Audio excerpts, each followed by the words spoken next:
महाराष्ट्र में नगर निगम चुनाव खत्म हो चुके हैं, लेकिन असली सवाल अब भी बाकी है। क्या मुंबई समेत 29 नगर निगमों में भाजपा की सुनामी आ रही है? एग्जिट पोल जो तस्वीर दिखा रहे हैं, क्या वही नतीजों में नजर आएगी? क्या शहरी महाराष्ट्र ने एक बार फिर भाजपा पर भरोसा जताया है? और उद्धव ठाकरे की शिवसेना और कांग्रेस, क्या ये चुनाव उनके लिए खतरे की घंटी है? चलिए इन तमाम सवालों के जवाब जानते हैं और ये जानते हैं कि आखिर एग्जिट पोल क्या कह रहे हैं। महाराष्ट्र में मुंबई समेत 29 नगर निगमों के चुनाव गुरुवार को आखिरकार संपन्न हो गए।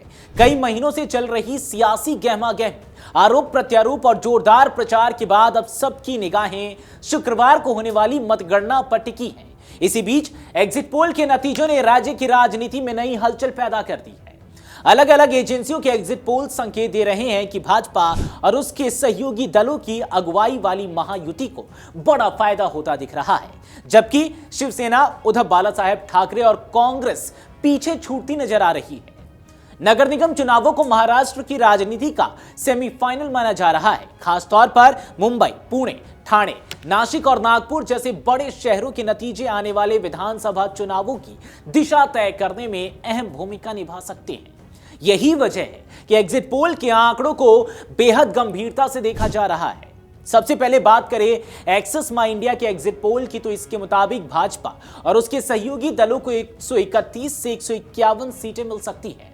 यह आंकड़ा साफ संकेत देता है कि शहरी इलाकों में भाजपा की पकड़ मजबूत बनी हुई है। वहीं शिवसेना यूबीटी के नेतृत्व वाले गठबंधन को 58 से 68 सीटें मिलने का अनुमान है।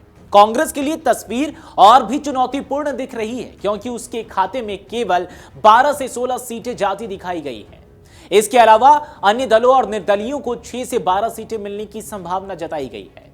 वहीं बात करें डीवी रिसर्च के एग्जिट पोल के बारे में, तो डीवी रिसर्च के एग्जिट पोल में भी भाजपा की अगुवाई वाली महायुति को बढ़त मिलती नजर आ रही है। हालांकि आंकड़े कुछ अलग है। इस सर्वे के अनुसार महायुति को 107 से 122 सीटें मिल सकती है। वहीं ठाकरे बंधुओं के गठबंधन को 68 से 83 सीटें मिलने की संभावना जताई गई है। कांग्रेस और वंचित बहुजन अघाड़ी को 18 से 25 सीटें मिल सकती है।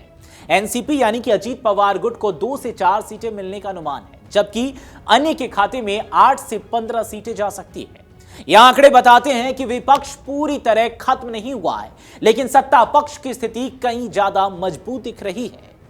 जेवीसी के एग्जिट पोल ने तो भाजपा गठबंधन को और भी बड़ी बढ़त दिखाई है। इस पोल के मुताबिक भाजपा की अगुवाई वाली महायुति को करीब 138 सीटें मिल सकती हैं। वहीं ठाकरे गुट के गठबंधन को सिर्फ 23 सीटें मिलने का अनुमान जताया गया है, जबकि अन्य के खाते में 7 सीटें जा सकती हैं। अगर यह अनुमान सही साबित होते हैं तो यह विपक्ष के लिए बड़ा झटका होगा। हालांकि राजनीतिक जानकार यह भी याद दिला रहे हैं कि एग्जिट पोल अंतिम नतीजा नहीं होते।